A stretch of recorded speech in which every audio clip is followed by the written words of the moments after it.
Kalau hari ini seorang komika bisa diproses hukum karena kritik, pertanyaannya bukan lagi dia salah atau tidak.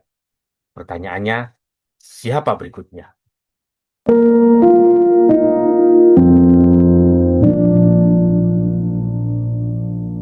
Kasus yang menyeret Panji Pragiwaksono bukan kasus hukum biasa. Ini bukan soal pidana. Ini soal pesan. Kritik yang disampaikan lewat opini dan konten digiring ke tuduhan berat, penodaan agama, dan penghasutan. Pasal-pasal karet yang selama bertahun-tahun dipakai bukan untuk melindungi masyarakat, tapi untuk membungkam suara. Dan jangan naif, kasus seperti ini tidak pernah berdiri sendiri.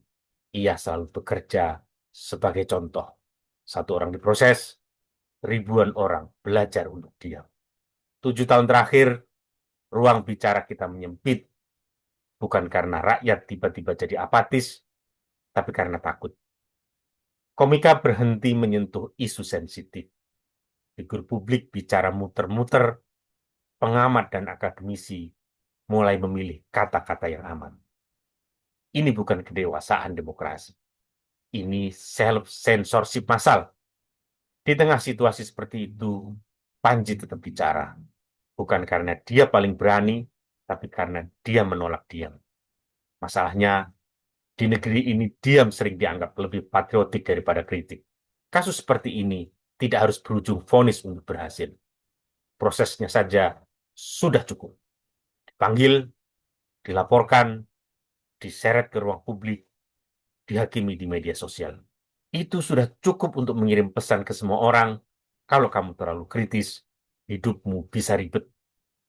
Inilah cara kekuasaan bekerja di era modern. Bukan dengan larangan, tapi dengan ketakutan.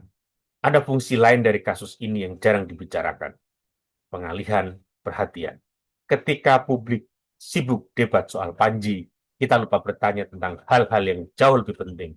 Kenapa harga itu makin mahal? Kenapa korupsi terasa kebal?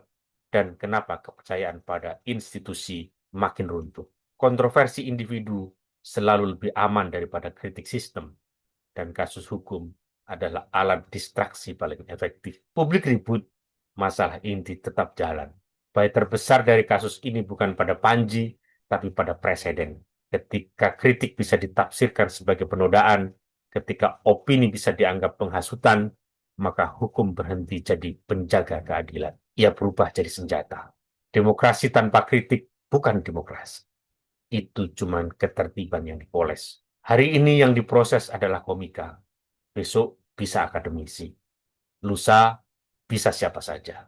Dan ketika semua orang sudah belajar diam, jangan heran kalau kekuasaan tak lagi merasa perlu mendengar. Karena sejarah selalu sama. Demokrasi tidak mati karena serangan, tapi karena dibungkam pelan-pelan.